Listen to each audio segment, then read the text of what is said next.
And so, all of a sudden, by coming here, you go into a season of divine recovery. Everybody shout recovery. Listen, all you had to do was show up today to get this started.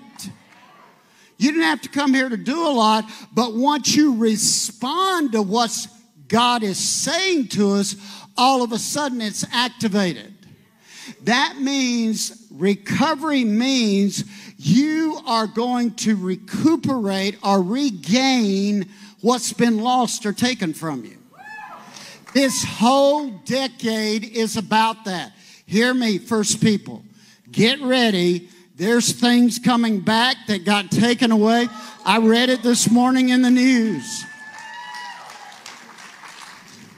You know, we can get all political, but I love because a Republican senator said something he shouldn't about the first people. They turned on him like a mad dog.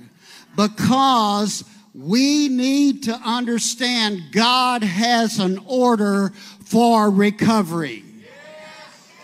And He is putting us in the order for recovery. You regain your health. We have been prone to agree with sickness, with infirmity. I love us having cautious faith and learning cautious faith over the last year and a half. But we cannot succumb to the fear of infirmity. If you do that, it will overtake you. Because fear is a spirit. Yeshua said infirmity was a spirit. They will link up together in a double portion and bend you over. That's what infirmity means. It will weaken you so you can't stand. We are returning to a new state of authority. Alabama, you're leading the way into a state of authority that has more meanings than one. We're saving ourselves from when we slipped and fell last season. You can't worry about always. Never. If you slip and fall, the righteous get up 7 times. Now, don't be presumptive and press on the Lord so that you keep doing things that you shouldn't be doing. But if you slip and fall, He has ways to get you back up. And that's part of recovery. We reclaim land and substances. You need to have a list of reclamations where you are reclaiming things that you need to know come back in through your portion that were blocked from you in other seasons. Listen, if God hadn't given me revelation of this, I really don't. It's my whole life message, this is.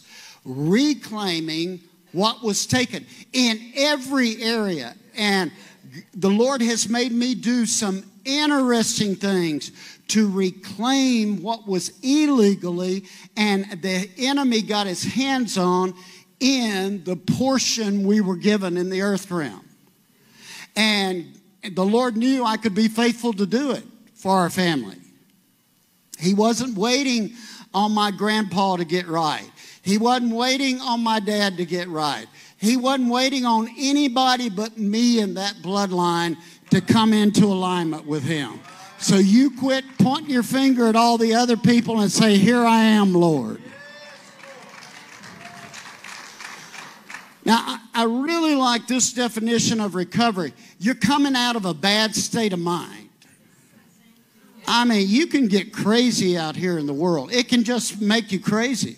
You can start believing what the atmosphere is saying to you. The Lord says you're becoming sound-minded.